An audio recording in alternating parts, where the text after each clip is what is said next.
कभी बहुत समय पहले एक घना और विशाल जंगल था। ऊंचे ऊंचे पेड़ों से घिरा, पक्षियों की चहचहाहट से गूंजता हुआ। वहीं जंगल के बीचों बीच रहता था एक ताकतवर और वीर शेर, जिसका नाम था सिंहराज। पूरा जंगल उससे डरता था, चाहे वो हाथी हो, भेड़िया हो या फिर लोमड़ी। सिंहराज को अपनी ताकत पर बहुत गर्व था। वह हर रोज जंगल में घूमता और बिना वजह छोटे जानवरों को डराता। उसकी दहाड़ से पूरा जंगल कांप उठता।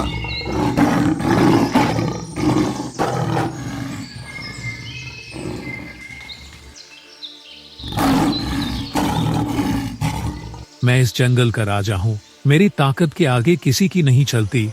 वह अक्सर ऐसे गरजता और सारे जानवर डर के मारे झुक जाते।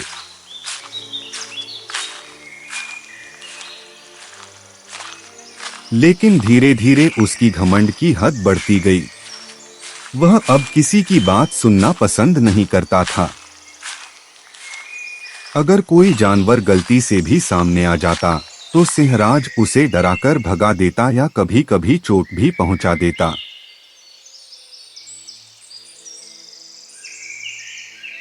एक दिन सारे जानवरों ने तय किया कि अब कुछ करना होगा। हाथी, लोमड़ी, गिलहरी, खरगोश, हिरण और बंदर सभी इकट्ठे हुए। लोमड़ी बोली, अगर शेर ऐसे ही अपने घमंड में डूबा रहेगा तो हम सबका जीना मुश्किल हो जाएगा। खरगोश बोला, हाँ, वह राजा है, लेकिन क्या राजा को अपनी प्रजा की रक्षा नहीं करनी चाहिए? सभी जानवर सोच में पड़ गए।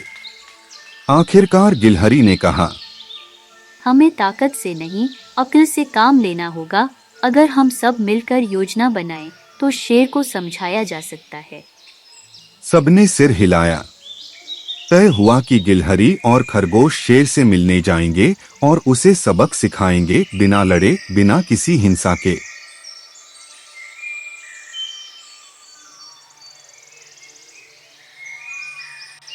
अगले दिन सुबह गिलहरी और खरगोश कांपते हुए सिंहराज के सामने पहुंचे। शेर ने अपनी लाल आंखों से उन्हें देखा और दहाड़ा।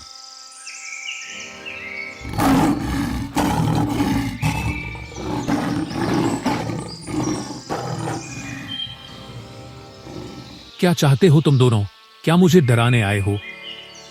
खरगोश ने कांपती आवाज में कहा, नहीं महाराज, हम तो आपकी सेवा में आए हैं, लेकिन हमें एक बात बतानी है।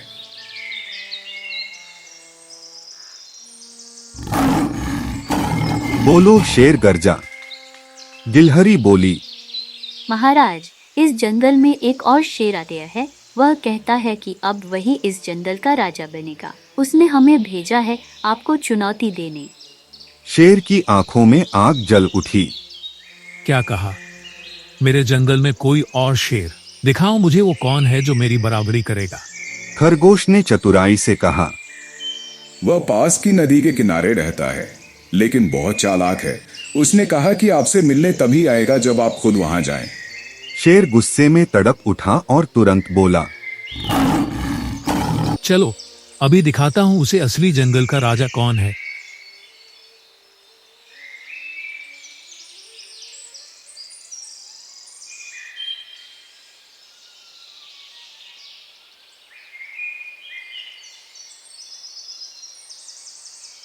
गिलहरी और खरगोश शेर को लेकर नदी के किनारे पहुंचे।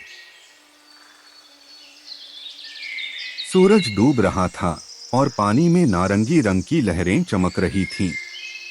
गिलहरी बोली, महाराज, वह शेर इसी नदी के उस पार है।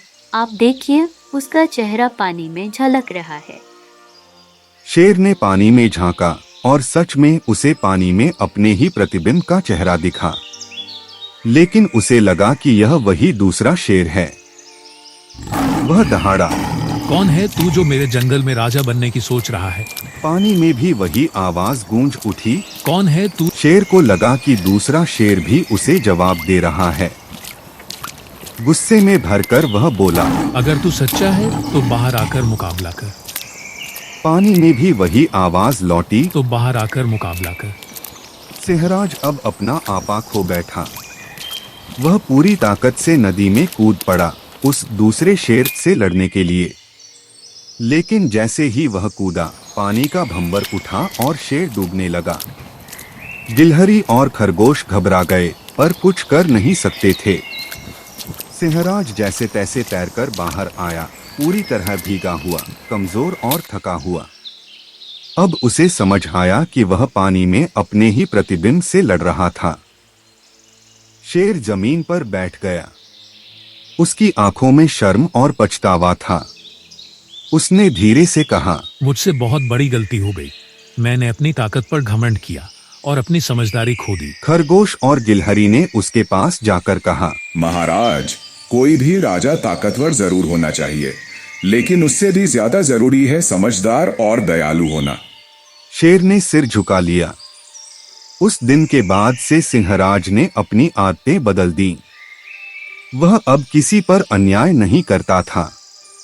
वह जंगल के सारे जानवरों की बात सुनता, उनकी मदद करता और सबका सम्मान करने लगा। धीरे धीरे जंगल फिर से खुशहाल हो गया। जहां कभी डर और भय का माहौल था, वहां अब शांति और खुशी फैल गई।